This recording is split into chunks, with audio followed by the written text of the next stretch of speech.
តាពោតឈុងជាអ្វី241តាពោតឈុងជាអ្វី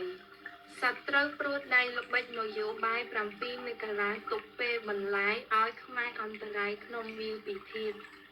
ផ្កាយអភិភពផ្កាយម៉ូណូ242តាពោតឈុងជាអ្វី7អត្ថន័យបំភ្លឺកុលបុត្រកុលធីតាខ្មែរចិត្តបរិសុទ្ធប្រាជ្ញាថ្លាមុតប្រយុទ្ធអវិជ្ជាផ្កាយអភិភពផ្កាយម៉ូណូ243តាពោតឈុងជាអ្វី